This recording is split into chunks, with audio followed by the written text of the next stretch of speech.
நீங்கள் மாணவர்கள் மத்தியில் இவ்வளோ தீவிரமாக வேலை செய்கிறீங்களே, ஆனால் இன்றைக்கி இருக்கக்கூடிய மாணவர்கள் இப்போ சமீபத்தில் கூட பார்த்தோம், அந்த ப்ராஜெக்ட் முடிச்சுட்டு போகக்கூடிய லாஸ்ட் நாள் வந்து ஸ்கூலில் இருக்கக்கூடிய அந்த டேபிள் பெஞ்செல்லாம் உடச்சி போட்டு போகிற அந்த ஒரு வீடியோவை பயங்கரமாக வைரல் ஆச்சு அந்த ஒரு 2 நாளைக்கு. அதை பார்க்கும்போது ஒரு மாணவராக, நீங்கள் அதை பார்க்கும்போது ஒரு மாணவ தலைவராக அதை நீங்கள் பார்க்கும்போது உங்களுக்கு அந்த எப்படி அந்த ஒரு அதிர்வலை ஏற்பட்டுச்சு?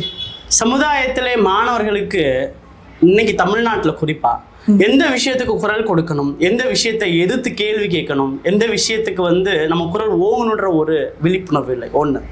ரெண்டாவது, இன்றைக்கு இருக்கக்கூடிய மாணவர்கள் தாங்கள் செய்யக்கூடிய எல்லாத்தையும் ஒரு ஹீரோயிசமா பார்க்குறாங்க.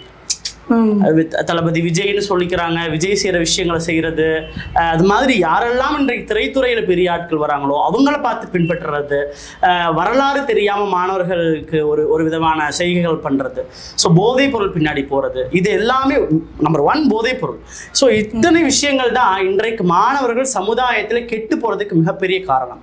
படத்தில் ஒருத்தர் ஹீரோ, அது ஒரு சீன், அது ஒரு ஆக்டிங்கிற ஒரு விழிப்புணர்வு இன்றைக்கு இருக்கக்கூடிய மாணவர்கள் மத்தியில் கிடையாது. ஸோ நான் ஒரு மாணவனாக இருந்து பார்க்கும்போது நாங்கள் இருந்த காலங்களிலே ஆசிரியர் நம்மளை அடிப்பாருன்ற பயத்தோட பரீட்சைக்கு போவோம், பிட் அடிக்கக்கூடாதுன்னு நம்ம ஒரு பயத்தோட இருப்போம். ஆசிரியர் எதிர்த்து பேசினா ஐயோ என்ன நடக்குமோன்ற ஒரு பயம் இருக்கும். ஆனால் இன்றைக்கு சமுதாயத்தில் நீங்கள் ஒரு வாரத்துக்கு முன்னாடி பார்ப்பீங்க, ஒரு வாத்தியார் ஒரு பையன் ஓங்கி மூஞ்சிலே குத்துவான். ஆமாம். ஸோ அது மாதிரி விஷயங்கள், வகுப்பறையை உடைக்கிறது, ஸோ ஒரு டீச்சரை வந்து கேவலப்படுத்தி பேசுறது, இந்த மாதிரி இன்றைக்கு இருக்கக்கூடிய சமுதாயம் இதை வந்து ஒரு ஹீரோயிசமா நினைச்சு செய்யறாங்க. அது முழுக்க முழுக்க தமிழகத்திலே மாணவர்களுடைய வாழ்க்கைக்கு மிகப்பெரிய ஒரு அழிவாக, மாணவர்கள் சமுதாயம் கெடுறதுக்கான ஒரு இதுவா இருக்கு. 2 விஷயம் இன்னைக்கு இருக்கக்கூடிய மாணவர்கள் விஷயத்துல. ஒண்ணு, இன்றைக்கு சமுதாயத்துல பாத்தீங்க அப்படின்னா போதைப் பொருள், மாணவர்கள்ட்ட போதைப் பொருள் புழக்கம் இருக்கு, அவன் தன்னையும் மீறி செய்யக்கூடிய விஷயங்கள்.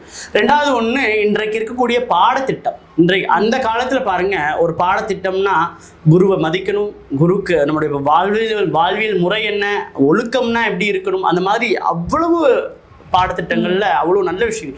ஆனால் இன்றைக்கு இந்த திராவிட அரசுகள், இங்க இருக்கக்கூடிய பிற்போக்கு சிந்தனையாளர்கள் கொண்டு வந்திருக்கக்கூடிய மெக்காலை கல்வி, ஆங்கிலேயருடைய கல்வி சூப்பரா இருக்கு அப்படின்னு சொல்லி அதில் இருக்கக்கூடிய கருத்துக்கள், அதில் இருக்கக்கூடிய அந்த இதுதான் மாணவர்களுடைய மனங்கள்ல மிகப்பெரிய ஒரு பாதிப்பு ஏற்படுத்தி அவங்க இன்னைக்கு தவறு செய்யக்கூடிய ஒரு நிலைக்கு போகுது.